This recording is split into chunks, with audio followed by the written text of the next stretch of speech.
you guys? I am back. Sports Runs on Diesel is back here, and we're going to get into the NBA playoffs as we have Game 2 of the Western Conference Finals tonight between the LA Clippers and the Phoenix Suns. Phoenix Suns obviously take Game 1, 120 to 114. Obviously know about Devin Booker and his 40-point triple-double performance in Game 1. Devin Booker just taking over in the fourth quarter and putting on a fantastic performance.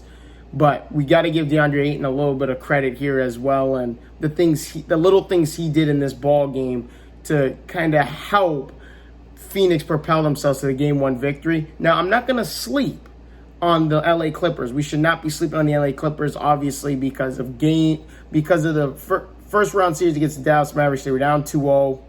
They come back and win it in 7. They're down 2-0 against Utah. They win 4 straight, win that series in 6 to get where they are now. And the biggest thing with Tyronn Lue's teams are that they are very good at making adjustments. And as the series has progressed, in the previous series, they have played far better. They've been far more superior on the defensive end, thanks to guys like Paul George. Now, Kawhi Leonard was healthy. He's out with this sprained knee here. But you got guys like Marcus Morris. We can't forget Patrick Beverley and his stingy defense as well. So tonight is a must-win for the Clippers, even though them staring down a 1-0 deficit in the series right now is not something major. If they go down 2-0, it's going to be a little bit different because this Phoenix Suns team is a different caliber team than what Utah was. Because in Utah, you really only had Donovan Mitchell. Donovan Mitchell was the guy that would get things going. Whereas here, even though CP3's not playing, Devin Booker's another guy who can get things going, especially with the pick and roll with DeAndre Ayton. If they don't cover that properly, DeAndre Ayton's going to have lobs all night, or Devin Booker's going to tear you up in the mid-range. And then we can't forget about guys like Cameron Payne who come off the bench. And Cameron Payne's averaging double digits in the playoffs, and he's been a key factor. Mikal Bridges is holding his own on both ends of the court. We can't forget how good defensively that some of these players are on this Phoenix team. And but, we'll see how this series plays out, especially tonight at 9 o'clock for Game 2 of this Western Conference Finals. I am excited, ecstatic about what is to come for the rest of this series. Moving on to the Eastern Conference Finals with the Atlanta Hawks, which a lot of people weren't expecting to be this good and make it to the Eastern Conference Finals against the Milwaukee Bucks, Giannis Antetokounmpo and company. Game 1 is tomorrow night, Wednesday night at 8:30 on TNT.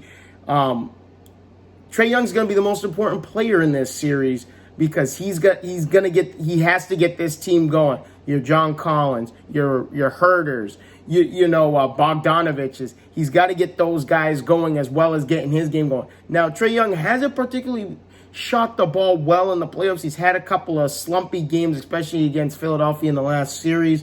But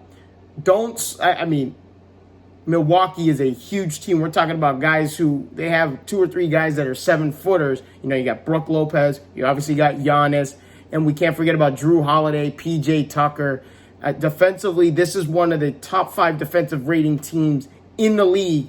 And if they shut down Trae Young, there's no need for us to think that Atlanta's going to give Milwaukee some trouble. The only way Atlanta's going to give Milwaukee trouble is if Trae Young gets whatever he wants on the court and gets other players involved, like the career high for Herder in Game 7 against Philadelphia with 27 points. There's got to be a number 2 guy there that's got to be there alongside Trae Young, who's averaging 25 and 9 here in the playoffs. And he's actually averaging way more than 25. He's actually averaging exactly 29 points. He's averaging 9.5 assists a game. And he's not shooting the 3 ball any better than what he was before. But if he gets his teammates more involved, that'll open up the door for him to get his shots up. And they could be a thorn in the side of the Milwaukee Bucks. But if Giannis plays okay and the rest of the team gets their own, like Middleton, if Middleton gets his numbers and stuff, Drew Holiday, everyone gets their numbers for Milwaukee. Milwaukee's winning this series in 5. I don't think Atlanta's going to push this to a 6 or 7 game series unless Trae Young goes off and goes for 40, 50 every single game in this series. But that's the only way they're going to have a chance. And Trae Young also getting 10-plus assists a game as well, getting the other guys involved. But that's the only way this is going to happen. But I have Milwaukee winning this series in 5. Oh, and also, going back to the Clippers, I have them winning the Clippers in Phoenix. As much as I want to root for Phoenix, if Chris Paul doesn't play the rest of this series, I just don't see Phoenix winning this series and then beating a team like Milwaukee in the NBA Finals. I just don't see it happening. But right now I have the Clippers in 6. It depends on who comes back first. If Kawhi Leonard comes back first, which they say he's out indefinitely, I think he's going to be done for the playoffs. But if Chris Paul will be back very shortly here, like for Game 3 or possibly Game 4, thanks to the COVID health and safety protocols. When he comes back, I have Phoenix winning this series, but if the Clippers win tonight and they find a way to win Game 3 and Game 4 at home in LA, I just don't see Phoenix beating them. But if the Clippers go down 0-2, Phoenix is going to the NBA Finals. Like, I'm just being real and up front there. But there's a lot to look forward to here. Please, you guys, stay tuned for more content coming up. I'm just getting the ball rolling again, getting this started back up. I thank you guys so much for your time. Please leave a like and subscribe to the channel if you haven't already. Thanks again so much for your time. I will see you guys all in the next one. Deuces.